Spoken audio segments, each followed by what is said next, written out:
ખેડૂતો માટે ન્યાય યાત્રાની વાત કરવામાં આવી અને જાહેર આમંત્રણ આપવામાં આવ્યું ત્યારે જે હું નજર સામે જોઉં છું તો મોટા ભાગના નેતાઓ માત્ર ને માત્ર આમ આદમી પાર્ટીના છે. આ સિવાય કોઈ પાર્ટીને ખેડૂતોના હિતમાં રસ નથી.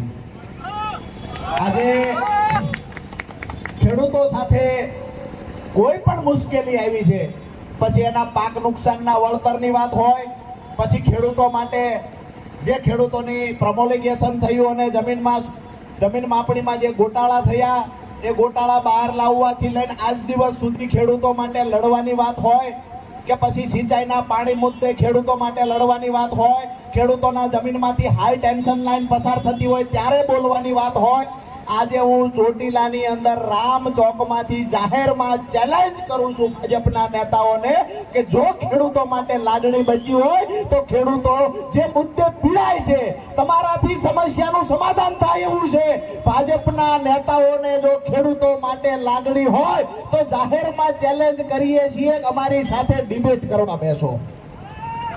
ખેડૂતો માટે તમે જે કર્યું છે આજ દિવસ સુધી ચોટીલાની અંદર 14,000 કરતા વધારે ફોર્મ પાક નુકસાનના ભરાણા, માત્ર ને માત્ર 500-600 ખેડૂતોને સહાય ચૂકવવામાં આવી.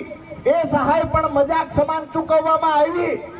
અહીંયાના ચૂંટાયેલા ધારાસભ્ય સિંગલ પત્ર સરકારને નથી લખી શક્યા. આનાથી મોટી દુઃખની વાત બીજી ના હોય. શું આ ખેડૂતોના મતની તમારે જરૂર નહોતી? શું આ ખેડૂતોએ તમને મત નથી આપ્યા? આજે પીજીવીસીએલ નો કોઈ અધિકારી છે ખેડૂતના ખેતર જઈને ખોટા દંડ ફટકારે છે, તમારા મોઢામાં મગ ભરેલા છે.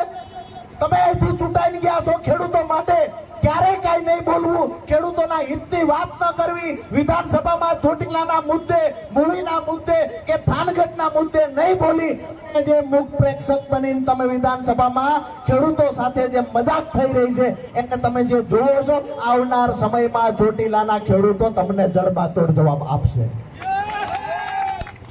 અહીંયાથી આજે જે મેં પહેલા પણ કહ્યું કે જ્યારે જાહેર આમંત્રણ આપવામાં આવ્યું તો હું કાયમ માટે રાજુ કરપડા આજે જાહેરમાં જવાબદારી પૂર્વક મારું એક નિવેદન આપું છું કે કોઈ પણ પાર્ટીનો માણસ, કોઈ પણ ખેડૂત સંગઠન જ્યારે ખેડૂતોના હિતની વાત લઈને નીકળશે ત્યારે હું આમ આદમી પાર્ટી કિસાન સંગઠન એ તમામ સંગઠનોની સાથે ઉભા રહેવાની જવાબદારી લઉં છું. જ્યારે કોઈ પણ તાકાતથી હું અહીંયાથી અધર પાર્ટી સમજો ભાજપના નેતા પણ જો ખેડૂતોના હિતમાં ચોટીલાને સિંચાઈનું પાણી મળે એના માટે ભાજપના નેતા રેલી કરે ને તો રાજુ કરપડા એમની સાથે ઊભો હશે. મયુર સાકરિયાને હું લઈ આવીશ, રમેશભાઈ મેર હોય, દેવકરણભાઈ હોય, અજીતભાઈ હોય કે અમારા ગામડાઓ ધારે ઢોકળવાથી લઈ અને જે ગામડાઓમાંથી ધીરુભાઈ, સંદીપભાઈ તમામ વતી હું જવાબદારી લઉં છું કે સંખ્યા હું કરી દઈશ. 1,000 ખેડૂતોને હું લાવીશ, ચોટીલાને સિંચાઈનું પાણી મળે એના માટે જો રેલી ભાજપનો નેતા કરે તો સંખ્યા મારે લાવવાની, ખાલી ને ખાલી ભાજપના નેતાએ આગેવાની લેવાની છે. હવે આનાથી વિશેષ જવાબદારી બીજી કાંઈ ન લઈ શકાય. કાં તો તમે જવાબદારી લઈ ખેડૂતોના હિતમાં બોલો, બાકી ચાપલુસીની એક હદ હોય. આનાથી વધારે ચાપલુસી મેં કરતો બીજો કોઈ નેતા નથી જોયો. આજે દુઃખ સાથે કહેવું પડે છે કે આપણો ધારાસભ્ય, આપણો સાંસદ સભ્ય જો આ અમે ડંકાની ચોટ પર કહીએ છીએ અને જો જાહેરમાં ચર્ચા કરવાની કોઈ અધિકારીમાં ત્રેવડ હોય કે તાકાત હોય તો અમે કહીએ છીએ જાહેરમાં ચર્ચા કરવા તૈયાર છીએ. આંકડા અમારા ખેડૂતના પાક નુકસાનના બદલાડા છે અને જે ખેડૂતોનું નુકસાન હતું એ ખેડૂતને ત્યાં સર્વે નથી થયો. માત્ર 2-5 ભાજપના મળેલા આગેવાનોના ઘરે બેસી અને આંકડા લખી દેવામાં આવ્યા છે. બરાબર છે.